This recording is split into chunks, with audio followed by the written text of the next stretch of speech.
information today at Viewit.com or the Viewit app for your favorite device. I spoke with an expert who has some tips about how you might be able to make it a little bit easier having this conversation with your kids. It's every parent's worst nightmare. On Tuesday, an 18-year-old got inside a Texas elementary school and opened fire. High schools we worry about, there's a lot of security. A lot of elementary schools don't have security. I think because that group is just, you don't think of violence occurring there. Dr. Deborah Koricki is a clinical and forensic psychologist in Rocky River. She says it's important for parents to talk with their kids about this, but there are ways to make that conversation easier. Try to just make sure that you try to reassure them that their school and their teachers are going to try to do everything they can, and that and I think even if we don't 100% believe it ourselves, you need to tell your kids this won't happen to you. You'll be fine. When we have tragedies like this, especially mass shootings at a school, even though this is miles away, do you expect to see an increase in calls for, children and parents needing counseling? I think we do, yes. We saw it with the pandemic. It really picked up then, not just in our practice, but practices all over the country. There are many waiting places with waiting lists and so forth. And so you do expect to have it pick up. And I know there will be kids who are going to become much more anxious about this. Dr. Koricki says the most important thing is for parents to get their kids help if they need it. There's crisis helplines. Call your pediatrician. Pediatricians always they're trained in this. They can help parents in talking to the kids. And there's also, there's a lot of companies also that have employee assistance programs. The doctor's advice for parents, if your kid's anxiety about this lasts more than a day or two, definitely look into getting them some help. She also wanted to make a point to monitor your children's social media, especially if you have younger kids, because a lot of things that they can see on there could be very difficult to process during a tragedy like this. For now, reporting live in Cleveland, Kelly Kennedy, 19 News. Most accurate. That was the latest from our great TV station, WOIO in Cleveland, Ohio. They're talking to that Northeast Ohio psychologist about how to talk to children about national tragedies like this, as this continues to be an issue for parents around the nation. And we thank WOIO for continuing to bring us those conversations. We're up against another commercial break. Before we go there, we're going to show you this live look from our great TV station, KWTX, which is based in Waco, Texas.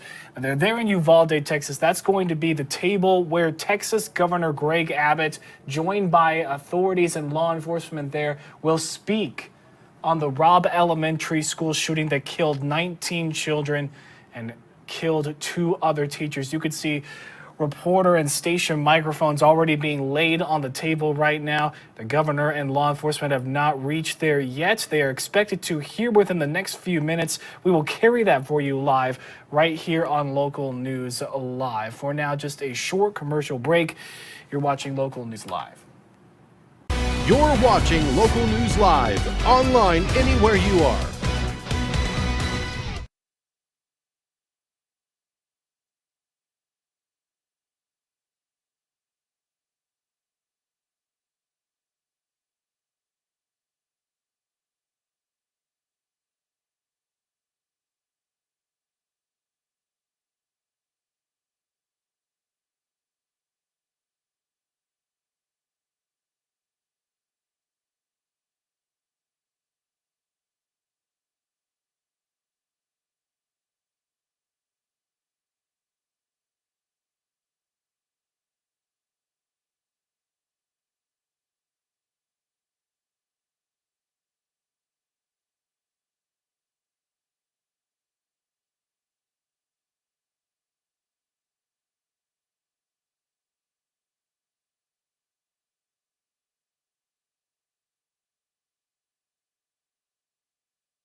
covering the nation from your station. This is Local News Live. We welcome you back to Local News Live. What you're currently watching is Texas Governor Greg Abbott and law enforcement now sitting at the table to give an update, to speak on the deadly Robb Elementary School shooting in Uvalde, Texas, in which 19 children were killed, as well as 2 teachers. The Governor, Greg Abbott, Governor of Texas, speaking right now. Let's get you there. Behind me that I'll be talking more about here shortly. To begin with, let me point out the obvious. Evil swept across Uvalde yesterday. Anyone who shoots his grandmother in the face has to have the evil in his heart. But it is far more evil for someone to gun down little kids. It is intolerable and it is unacceptable for us to have in the state anybody who would kill little kids in our schools. Children are a blessing. God teaches us that. They're filled with laughter, innocence, and joy. Their love is a gift that parents get to unwrap every single day. Parents in Uvalde had that gift taken away from them, stolen by a demented person. Days before yesterday, when these children were at school, some were receiving awards for perfect attendance. These kids will never attend school again. To say the least, Uvalde has been shaken to its core. Families are broken apart. Hearts are forever shattered. All Texans are grieving with the people of Uvalde, and people are rightfully angry about what has happened. Events like this, they tear at the fabric of a community. Our job is to ensure that the community is not going to be ripped apart.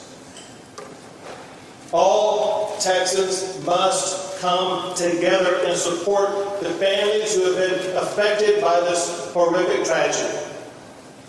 What they need now more than ever is our love. What they need is uplifting from all of our fellow Texans, all of our fellow Americans.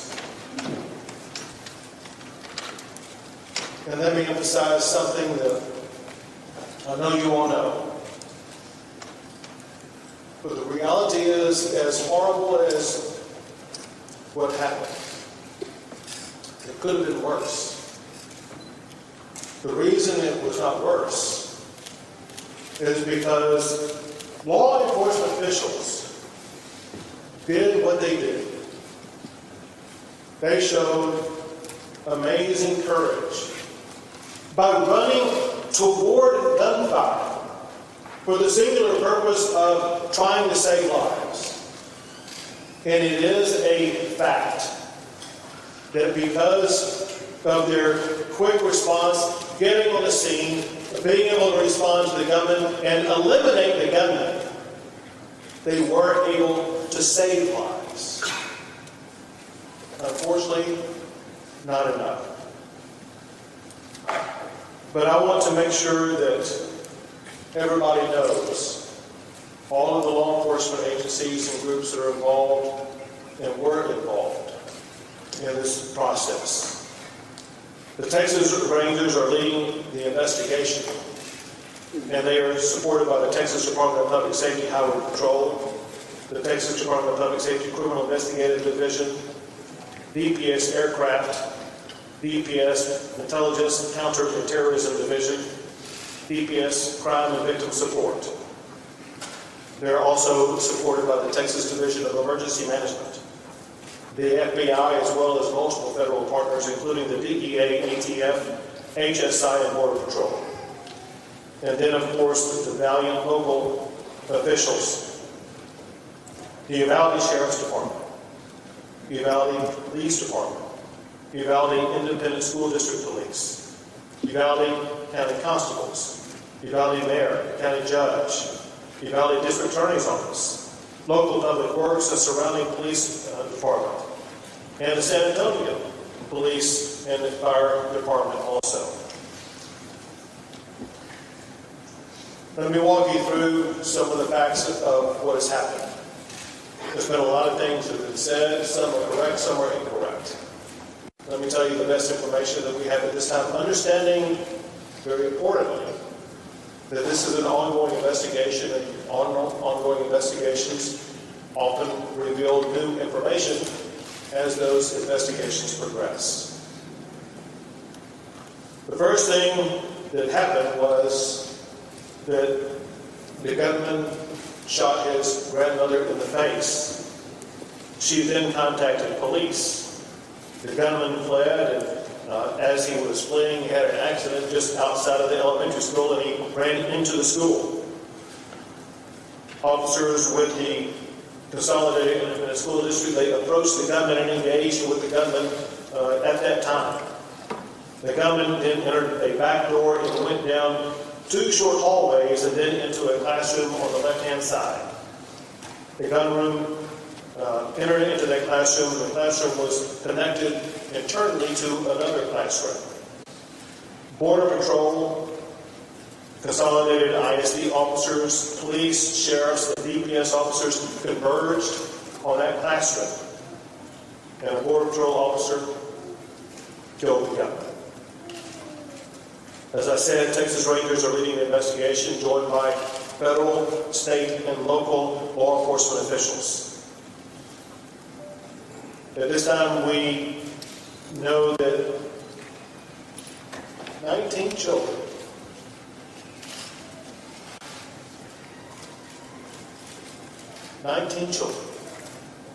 have lost their lives. 2 faculty members lost their lives.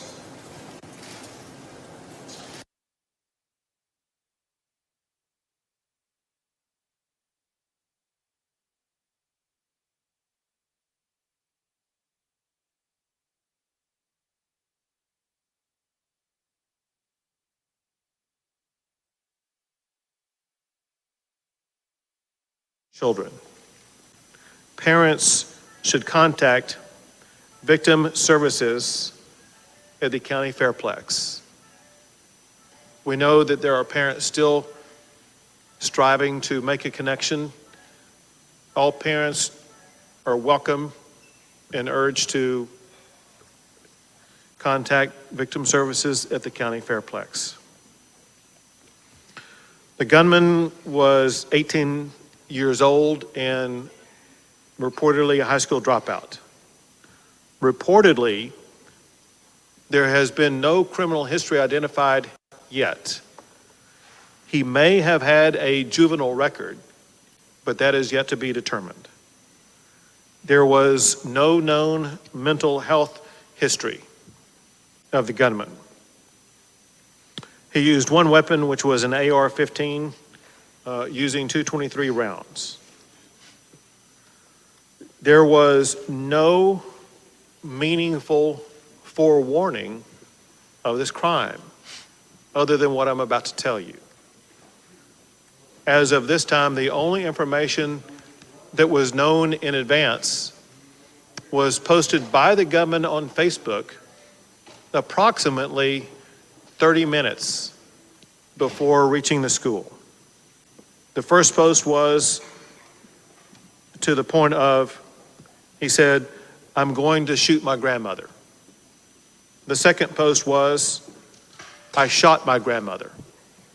The third post, maybe less than 15 minutes before arriving at the school, was, I'm going to shoot an elementary school.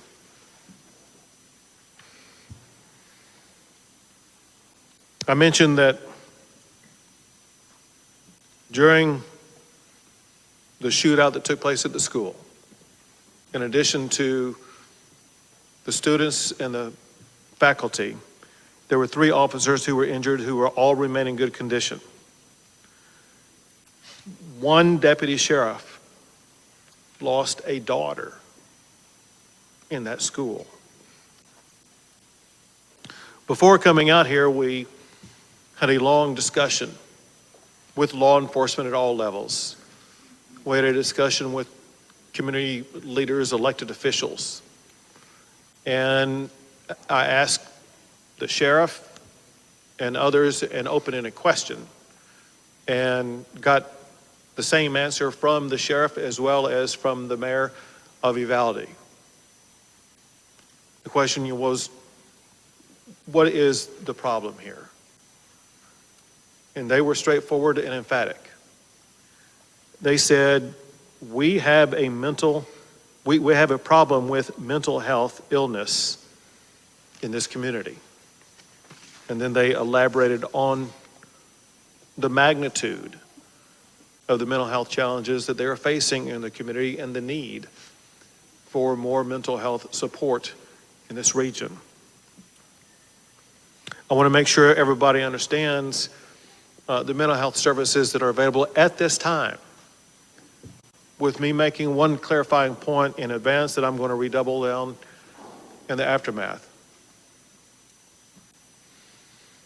Whenever anything as shocking and extraordinary and disturbing as this event occurs, there is an urgent need for everybody affected to access mental health.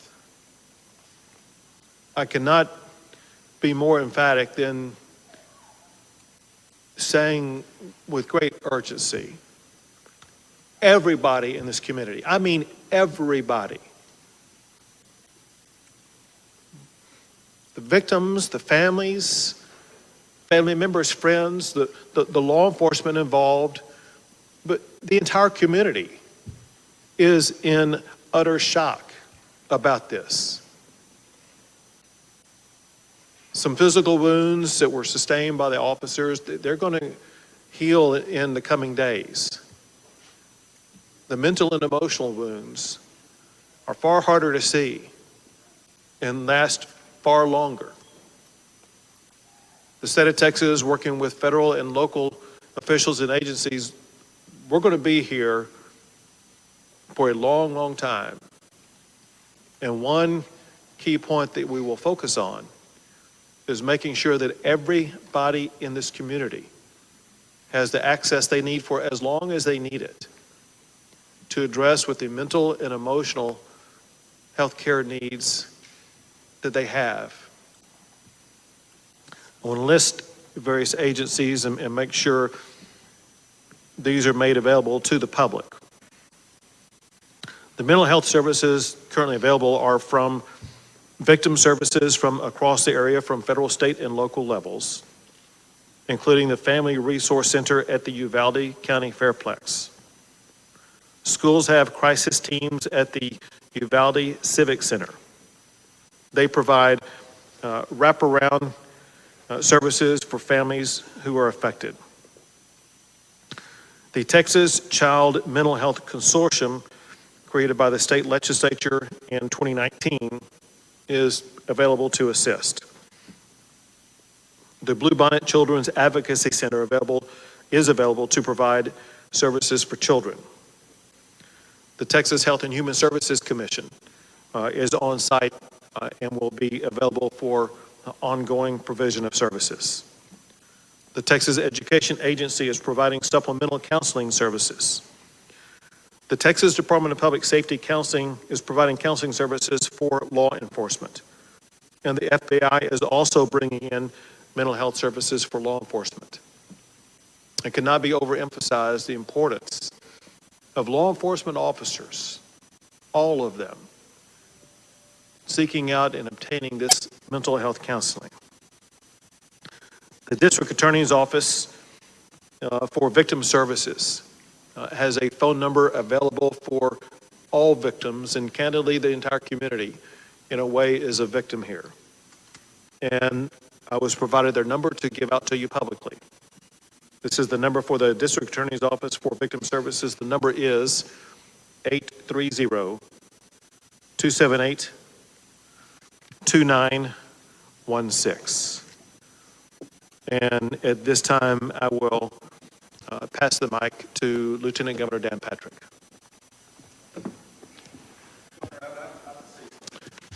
Excuse me. Excuse me. Excuse me. Sit down. You're out of line and an embarrassment. Sit down and don't play this stuff.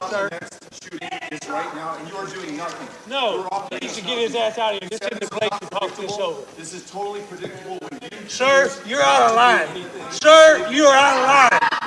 Sir, you are out of line. Please leave this auditorium. I can't believe you're a sick son of a bitch that would come to a deal like this to make a political issue.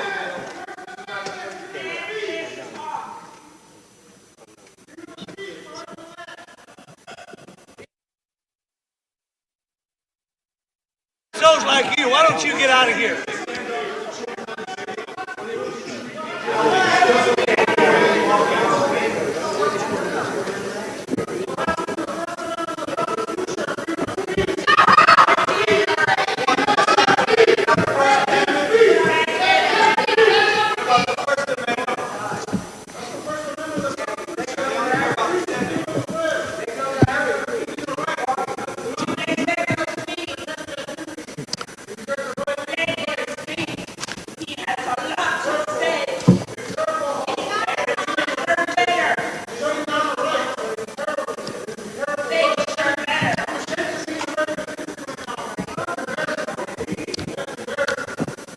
There are family members.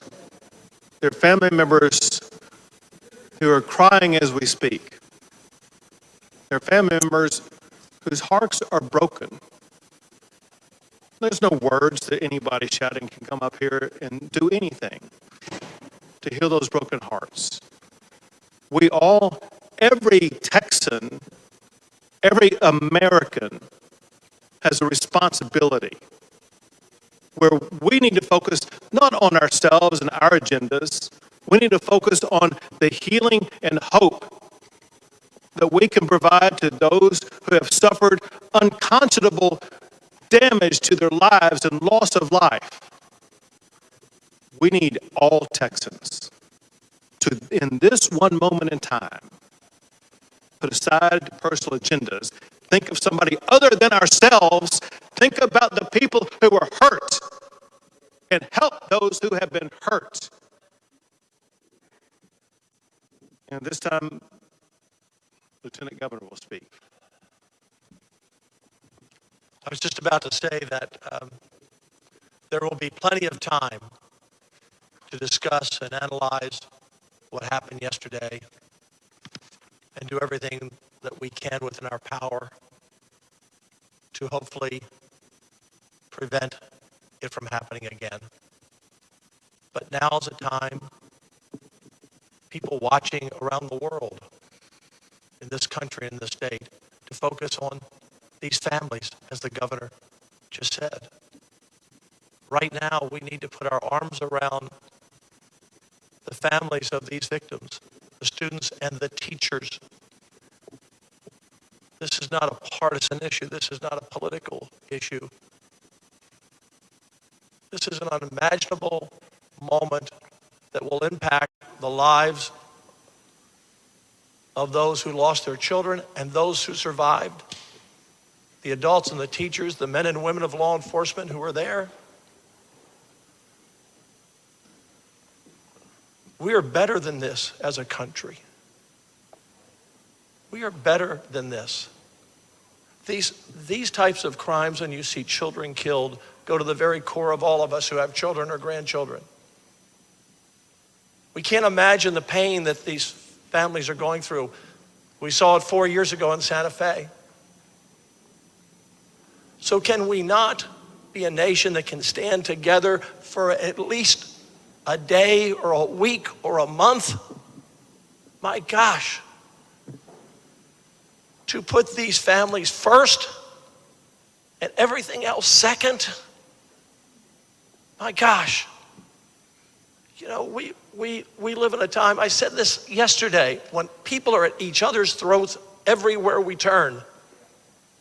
Whether it's on the internet or an Oscar stage or two coaches arguing or in the political world or the media world. Who are we as an American people? Who are we? We all have to do our part. All do our part to make us a better people and a better nation. Evil will always walk among us. And in times like this, I've seen it. The governor's seen it, the speaker's seen it, the senators have seen it, the attorney general's seen it. In these other shootings, Sutherland Springs, El Paso, Odessa, Santa Fe, it's God that brings a community together. It's God that heals a community. It's God that heals a shattered and broken heart. And if we don't turn back as a nation to understanding what we were founded upon and what we were taught by our parents and what we believe in, then these situations will only get worse and happen more often. So, no matter what your thoughts are today, pray for these families, pray for this community. Give us wisdom. Give us wisdom. But right now, let's focus on the families. They deserve that. They need our love. They need our prayers. Thank you, Governor. And now the Speaker of the House, Dade Phelan. Thank you, Governor. I appreciate it. Mayor, I'm sorry you had to witness that outburst. Now is not the time to politicize pain and suffering. This time of year should be the happiest time in a child's life. Summertime, getting out of school, enjoying your family and your friends. And instead, this community is faced with an unspeakable tragedy of which there are no words. There are no words to ease the pain and suffering and the anger in this community. I do. At the moment, you're listening to Governor Greg Abbott currently addressing the Uvalde shooting. He was confronted by Democratic Texas gubernatorial candidate Beto O'Rourke, who is now speaking outside after being escorted out. Let's listen in. And the legislature, when we reconvene, we will have a long. Wrong one. Not the next shooting just like this one. And what do you say to Texas Governor Greg Abbott? More guns are than almost anywhere. An 18-year-old kid who doesn't have a driver's license can't buy a beer. He should not have been able to buy an AR-15. Right there. Do you want a solution? Stop selling AR-15s in the state of Texas. You want a solution? Have universal background checks. We don't have them. You want a solution? Red flag laws or extreme risk protection orders, which stop a shooting before it happens. You want a solution? Safe storage laws. Those are 4 solutions that have been brought up by the people of Texas. Each one of those has broad bipartisan support right now. We could get that done if we had a governor who cared more about the people of Texas than he does his own political career or his fealty to the NRA. And if you need any proof of that, check the schedule for the NRA's convention this Friday right here in the state of Texas. 5 of the worst mass shootings in U.S. history right in this state on his watch. What does he do about it? He goes to the NRA convention to brag about how easy he has made it to purchase guns in this state and to carry them publicly without a background check, without any training or vetting whatsoever. It is absolutely wrong. In fact, it is insane. The governor talks about mental health. It is insane that we allow an 18-year-old to go in and buy an AR-15. What the hell did we think he was going to do with that? This one is on us. And what do you say to Texas Governor Greg Abbott? Director of the Texas Department of Public Safety, Steve McCraw. Thank you, Governor. On behalf of the sheriff. That was Texas Democratic gubernatorial candidate Beto O'Rourke speaking after he confronted Governor Greg Abbott at this news conference and was escorted out. Let's patch back into the audio from inside the meeting. Act and killing of 19 school-aged children and 2 adults. He was 18 years old, as previously reported, He was dropped out of school. He had no criminal history that we've been able to find and detect at this particular point. He lived with his grandmother, Celia, who is 66 years old. On March 17th, Ramos purchased a semi-automatic rifle at a local sporting goods store. On March 18th, he purchased 375 rounds of ammunition for that rifle. On March 20th, he purchased another semi-automatic rifle at that same local store. The FBI has been able to find information on his Facebook account that the governor already provided you information on.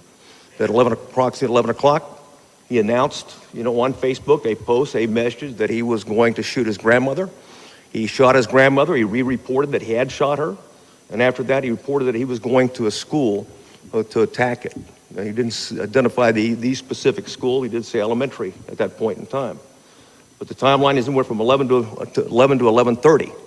His mother reported him to the police department when she was able to run across the street to a neighbor and get help. And she was medevaced to San Antonio in critical condition at this point, but she's still alive. The subject, Ramos, at that point in time, used her vehicle, his grandmother's vehicle. He was living at their residence since March of 2022. Used her vehicle to drive approximately 2.29 miles, which is about a block and a half away from the school, Robb Elementary School. He crashed the vehicle at that point in time. He exited with a backpack. He took a rifle with him, one rifle. It was a Daniel Defense that he had previously purchased and had mentioned. He went towards the west side of the campus, which is a back door.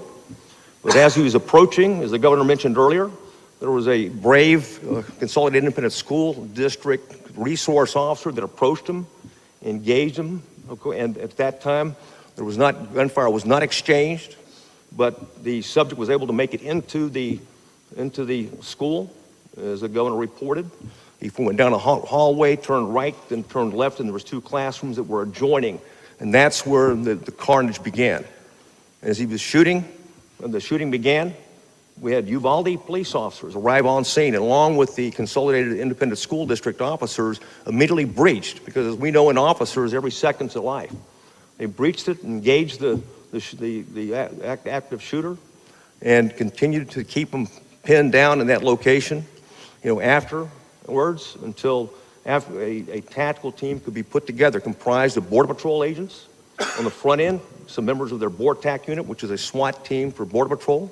Also, there was a Zavala County deputy that got into the stack, and two Uvalde police officers. They breached the classroom door. They went in, they engaged Ramos and killed him at the scene.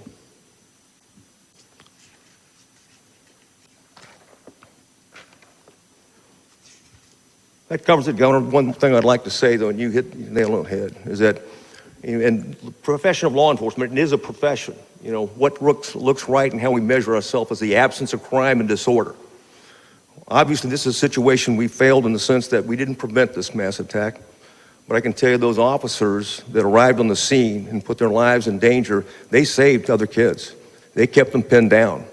And we're very proud of that. At the same time, we're always looking to get better and look at anything that might have been out there. We've yet to find a clue, whether it's social media or other indicators that might have given us any type of idea that he was about to do something like this. It gives an opportunity to prevent it, because as we know, the overriding priority of you, certainly the legislature in Texas and the people of Texas, is that it's all about prevention. Prevent the next mass attack. And thank you for your leadership, and Speaker and Lieutenant Governor. Thank you. Thank you. And now the Superintendent for the Consolidated Independent School District, Hal Harrell. Thank you, Governor. Thank you for being here today. Thank you for your support. I appreciate your team coming and speaking to us and providing the services and resources that you have. As superintendent, I could never imagine a day like yesterday. End of school, award ceremonies, the time of a second, third, or fourth grader's life at that point. It was a senseless and tragic event, and this magnitude in our community is heartbreaking. It really is. We have had a lot of support here from our community, surrounding counties, surrounding districts, and all over the state, and I appreciate you for thinking of us and sending that support. I have to relay the heartbreak of our teachers at Robb Campus. I met with them this morning, but as I looked across that room, there was a group of heroes in that room. If it weren't for them, along with the law enforcement that came, that were willing to cradle their kids, get them out of the classroom when it was safe, when they were guided, and the trust our kids had in their teachers, that says volumes for our staff here in Uvalde. They are heroes. They did heroic things yesterday, and they are always very humble, but they are truly humble heroes. Yesterday, we lost 2 teachers. These 2 teachers, I would say, are the cornerstone of that campus to some great degree. They are 2 beautiful souls. They have taught on that campus for many years. They have kids in our district, and they poured their heart and soul into what they did in educating our kids in Uvalde. 19 students, 19 precious students who came to school yesterday to enjoy the day, to enjoy the award assembly. And as I look at their pictures, you can just tell by their angelic smile that they were loved, that they loved coming to school, and they were just precious individuals. This is a difficult time for everybody. We are hurting. We have been cut deep here in our community. We will move forward. It's going to take some time moving forward. While our faith has been shaken, we ask you to continue to pray for these families, these kids in our community, and our teachers. I am a product of Uvalde. I'm born and raised here. I've worked for this district for 30 years. And never thought I would be sitting in front of you doing this today. But please pray for our teachers, pray for our community, and we will move forward. Thank you, Governor. Thank you. We'll take a few questions. Governor, you talked a lot about mental health. You're not talking about guns. Do you think an 18-year-old has been able to buy a weapon in his body? Would you commit to making any changes as far as gun laws? So the ability of an 18-year-old to buy a long gun has been in place in the state of Texas for more than 60 years. And think about during the time over the course of that 60 years, we have not had episodes like this. And why is it that for the majority of those 60 years, we did not have school shootings? And why is it that we do now? The reality is, I don't know the answer to that question. However, what I do know in talking to the leaders here, as well as leaders in other locations around the state, and that is one thing that has substantially changed, is the status of mental health in our communities. What I do know is this, and that is we as a state, we as a society, need to do a better job with mental health. Anybody who shoots somebody else has a mental health challenge, period. We as a government need to find a way to target that mental health challenge and do something about it.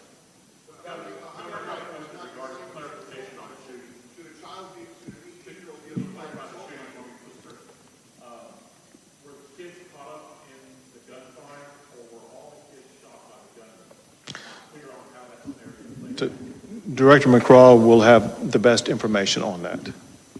We're in the process of doing the crime scene right now. The first one being the school, the second being the vehicle, and the third, the grandmother's residence. I can tell you where it's a detailed process, so I can't answer that. But for right now, we believe that all the children were shot and killed by Ramos.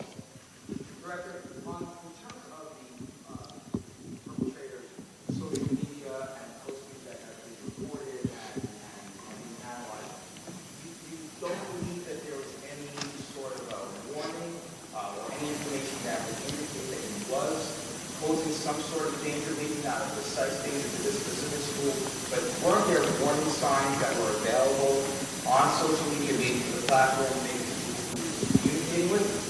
We did see some, and I think one was of a concern, and that concern was, relayed to allegedly, we haven't confirmed it yet, to someone in California who didn't report it. And we're in the process of working with the FBI right now to make sure she's interviewed and find out more about it. There may be other clues out there right now that we're not aware of. This is a preliminary part of the investigation, and we're going to scour everything to find anything that what could have indicated in some way, shape, or form that this individual was a threat to the community. But nothing had come to local law enforcement that they could have acted? None at all.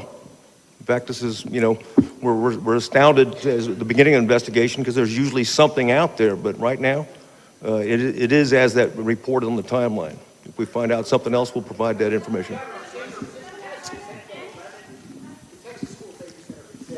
The general district is still struggling to operationalize the assessment teams, multi-hazard plans.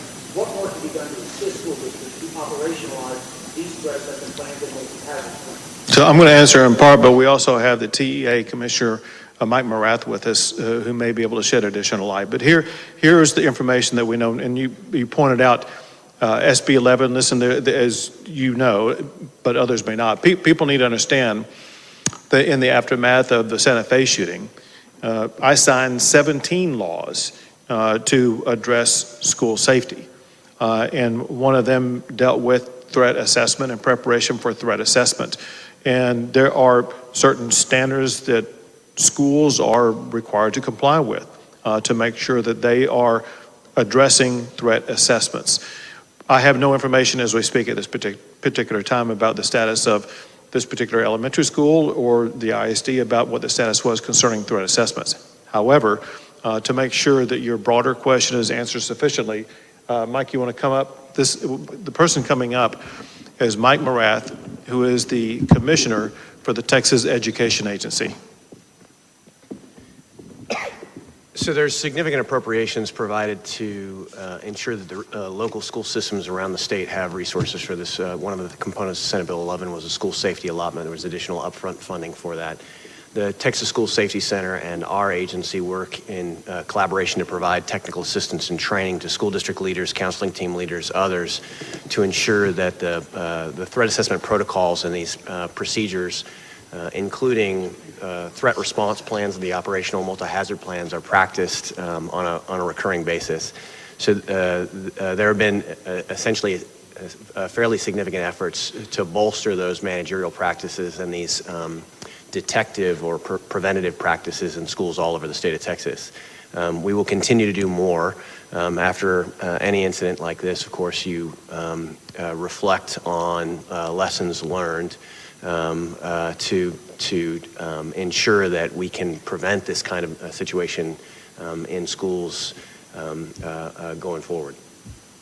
Yeah, if I can just add to that. One sec. I'll call on you next. 1 second. If I can just add to that briefly, in 19, the House and Senate worked together, put $100 million into trying to give the schools all the tools that they needed to try and protect the students. The Marshals program, the Guardian program to arm teachers where schools want it. We left a lot of those programs optional up to the parents and the school boards and the school districts. And they're doing the best they can.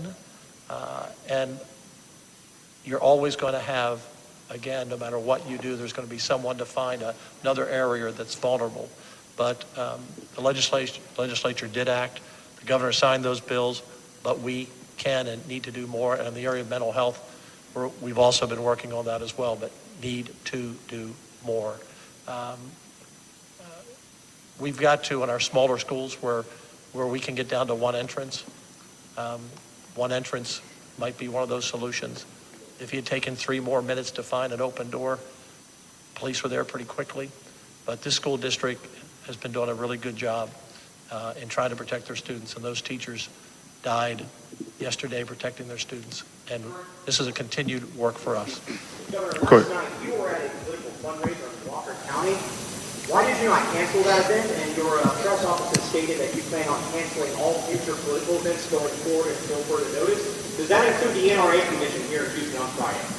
So first, with regard to yesterday, I was actually in Taylor County responding to a different disaster, a disaster of fires that had ripped through Taylor County and destroyed 20 homes. And that is when I learned about the shooting that was taking place pretty much at that time here. On the way back to Austin, I stopped and let people know that I could not stay, that I needed to go, and I wanted them to know what happened and get back to Austin so that I could continue my collaboration with Texas law enforcement to make sure that all the needs were being met here in the Uvalde area. As far as future plans are concerned, listen, I'm living moment to moment right now. My heart, my head, and my body are in Uvalde right now, and I'm here to help the people who are hurting. Director, can you confirm the moment that the campus officers engaged with the gunman, and how long was that? I can't. It's going to be within a minute, like 40 minutes or something, within an hour, but I don't want to give you a particular timeline. But bottom line is that law enforcement was there. They did engage immediately. They did contain them in the classroom, and they put a tactical stack together, in a very orderly way, and of course breached and assaulted the individual.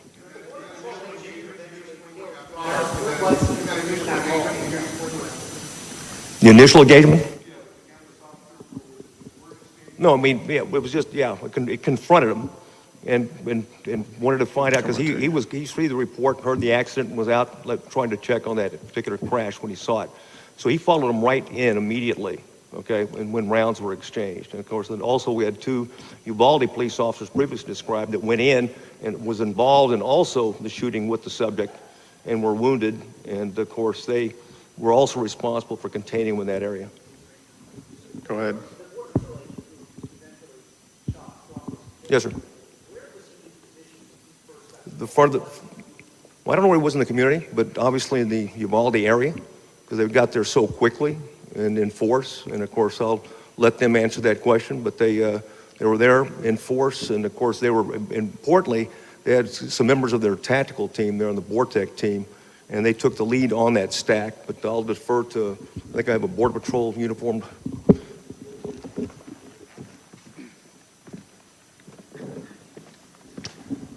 Thank you. So first off, the U.S. Border Patrol Del Rio sector has a station in Uvalde. So we have about 150 or so agents that are permanently assigned to Uvalde. We also have several agents in other stations that choose to live here in this community as well. So we had folks that came from off-duty. We had folks that came from training. We had folks that were in the field and responded. So a multitude, some 80 in total, Border Patrol agents responded. So as to where that particular individual came from, don't have that yet. The investigation will bear out, but we have a large presence permanently here in Uvalde. Did you? Not going to release his name just yet. Go ahead.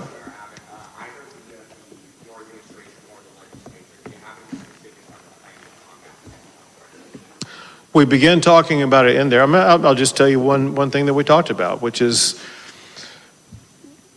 something we've heard in some other regions of Texas also, and that is in approximately maybe as much as a 40 county region around the area where we gather right now, there is no mental health hospital, and there's a shortage of beds for mental health in this region. If someone is suicidal, if someone has a mental health problem, they oftentimes would have to go to someplace like San Antonio. And with the growing population in this region, with the profound mental health challenges that were discussed with us, one takeaway I had was that there is greater need for a physical mental health care facility in this region. But we know that buildings don't treat people, people treat people. And so there needs to be more personnel, more strategies, a greater understanding by the mental health care provider community about what the needs are, and they will be best equipped to know the best way to provide, or let's say meet those needs. Bottom line is this, and that is, I think it's a fair statement, that legislative leaders understand about health challenges in the more rural settings in the state of Texas, and we have a genuine commitment to help address those mental health care challenges.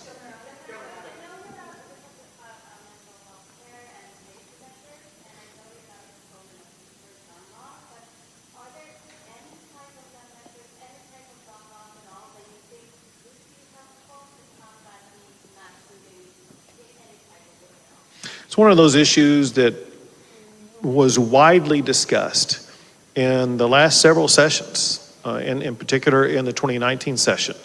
And pretty much every issue was raised by one legislator or another about potential ways to address shootings like this. And the consensus arose around those 17 bills that I did sign that they hardened schools, they made schools safer, they addressed mental health, and issues like that were the solutions that were agreed upon by legislators at that time. And that is going to be the similar approach that I perceive legislators will continue to focus on.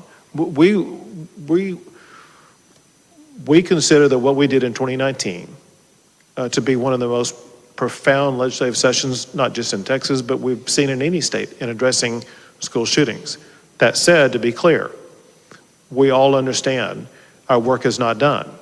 Our work must continue. And we will continue to discuss with legislators about all the potential avenues and pathways that we can take to make sure that schools will be even safer going forward.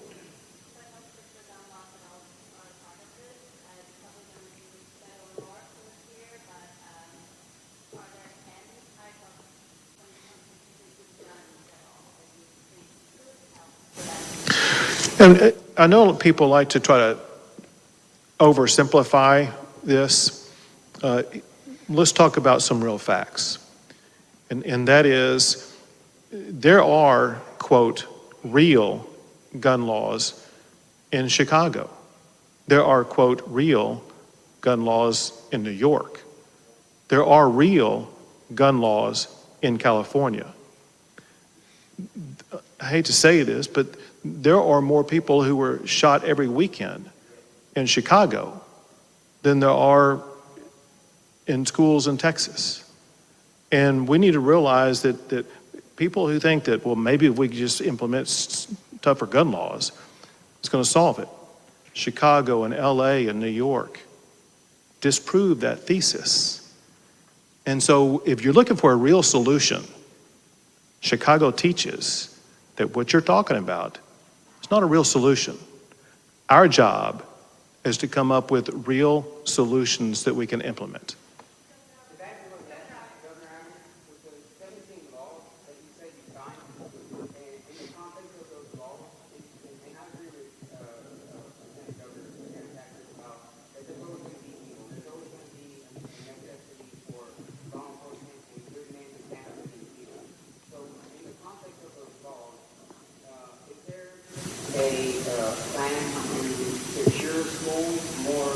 Readily with fencing and security guards, because the fences around here are very low, the access.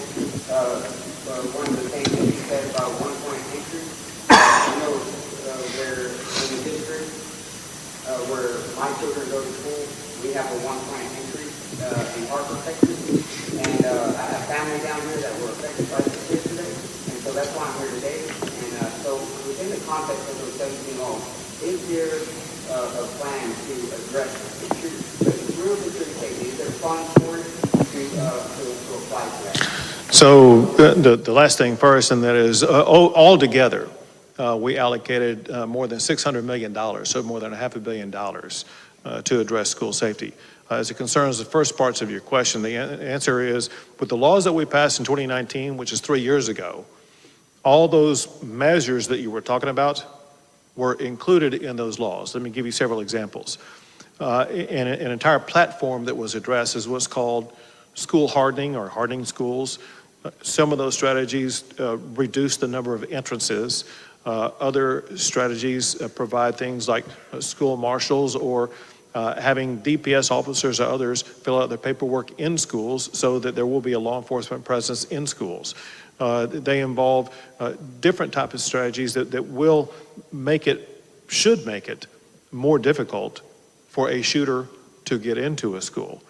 That said, I can tell you what we all agree upon. We're all going to go back and look at both exactly what was passed, any shortcoming in what was passed, any shortcoming in implementation. I want you to know also that included in those laws were requirements by school districts across the state of Texas to work with the School Safety Commission to make sure that all the strategies would be used and employed and tested, including active shooter strategies for schools to be ready, to be prepared to employ as needed. And so, yes, from pretty much every angle, it was debated. And let me go back in time. This is something where I began working up the governor's plan to respond to this a year in advance. And legislators had an entire year to be looking at that, to be debating that, to be getting prepared for that. Then I made it an emergency item during the session, which meant that everyone was going to be focusing on it, and they did. So my point is saying that, and that is that this took the time, effort, and mental involvement of all legislators during the course of that session to put what they consider to be the best solutions on the table. Many of them were adopted, some were not, but we adopted what we consider to be the best plans that session. Again, we will always, and especially in this coming session, evaluate what more needs to be done in our schools to make them even safer.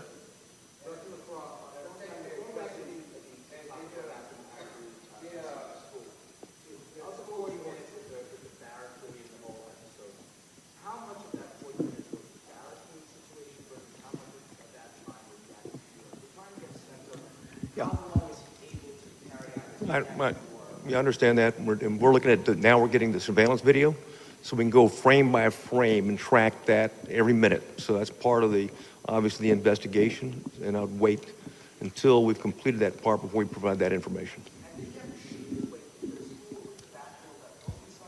Yeah, right now, I don't want to say because I think we have an answer, but we haven't confirmed it yet. No, he was not. She was not chased. No, not at all.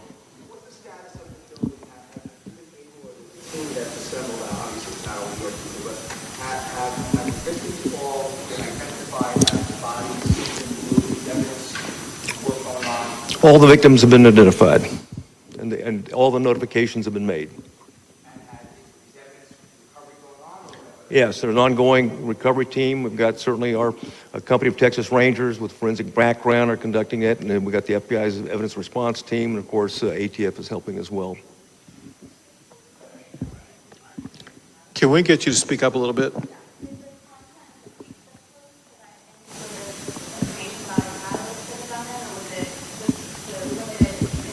No, it is limited information. We don't see a motive or catalyst right now. We're looking for it, scaring, and we'll continue to do so. They were public, like anything else. They were out there, and he was trying to communicate. And of course, some of the information is we're going to have to continue to do interviews with people that he'd been in contact with. So we're not even close to being done yet.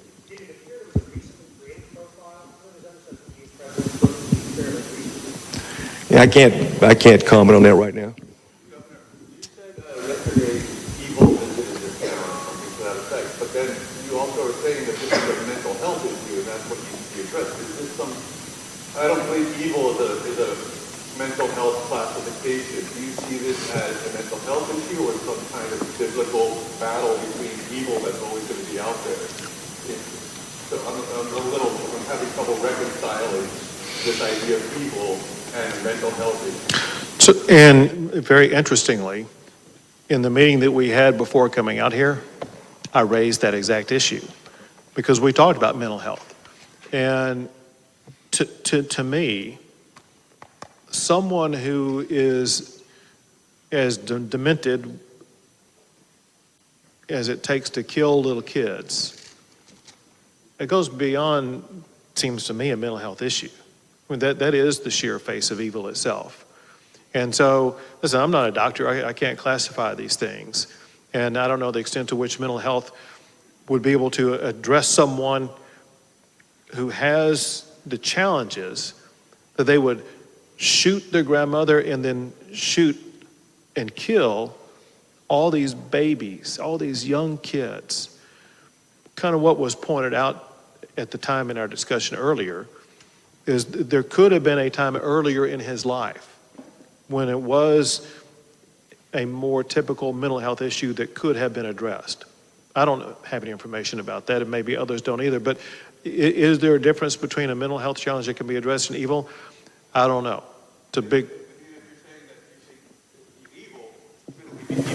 Guns out of evil people's hands because it's not fixable through mental health, which you're saying on one hand that it's fixable through mental health. So we have to, you started straight out mental health.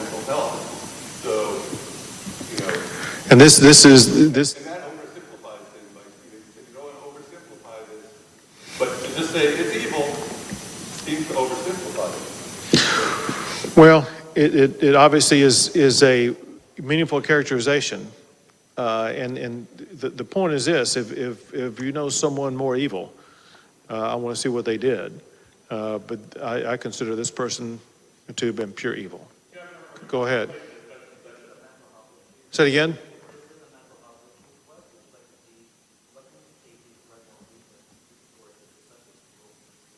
Well, it's the answer that I was given to this gentleman back here earlier, and that is something that we did talk specifically in our meeting before coming out here, and that is, for one, not just this community, but the surrounding geographic area is lacking in a mental health hospital or other physical facility. And there literally are either no beds or inadequate beds to address those with mental health challenges.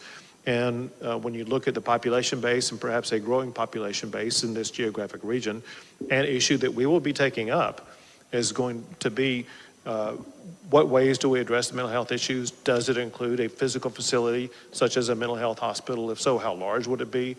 Things like that. So there are many issues for us to consider and evaluate and to work on addressing. Speaker Phelan wants to add more to that. I'd like to add to that.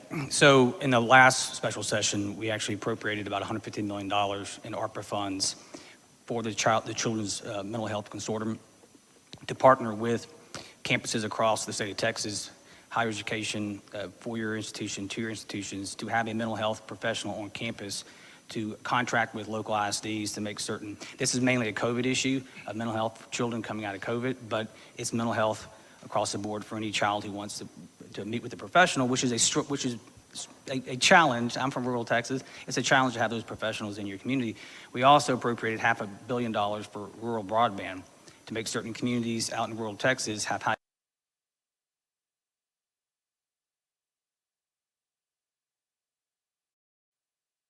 that said you can meet with professionals outside the state of Texas. And so the telehealth, telemedicine situation come out of COVID, rural broadband were addressed late in October of this past year, and many of those programs are being rolled out right now.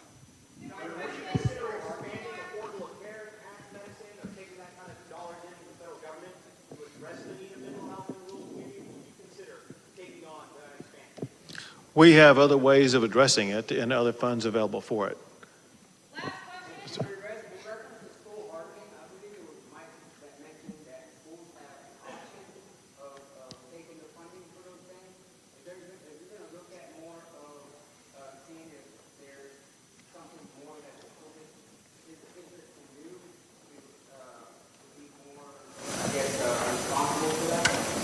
So I'm not exactly clear on your question, but I think I have the gist of it well enough to be able to answer it in this way, and that is this: we will all consider the best strategies for schools to employ, but importantly, we do that in conjunction by working with schools. We won't be imposing policies on schools without working with them.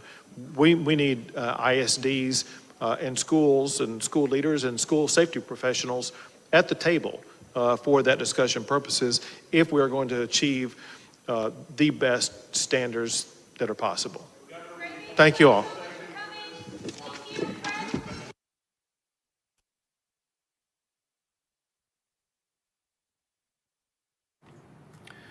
That was the very latest from Texas Governor Greg Abbott, members of law enforcement, the Lieutenant Governor Dan Patrick there.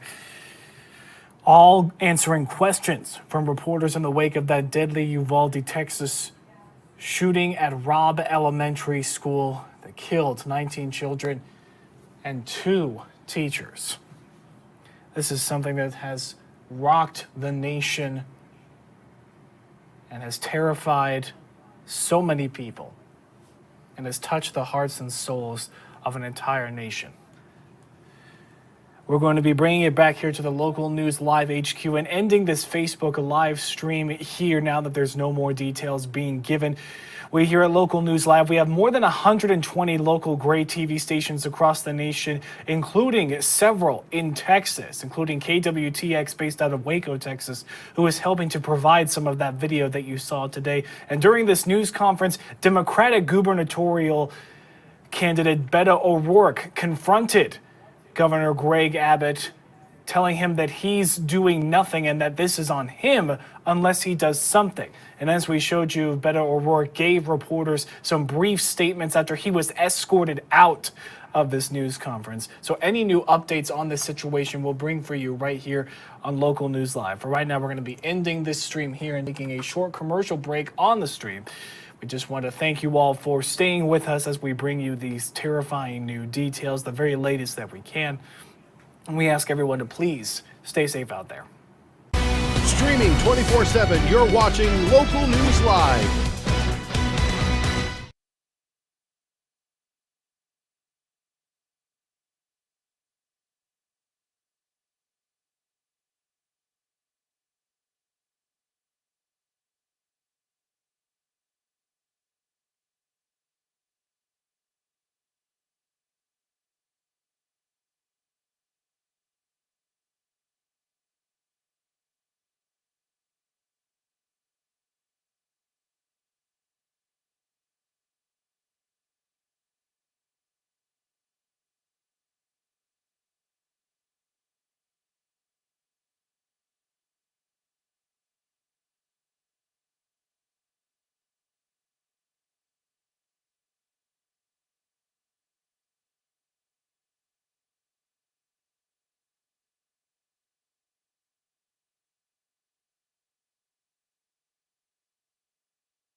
News that matters to you anytime you need it.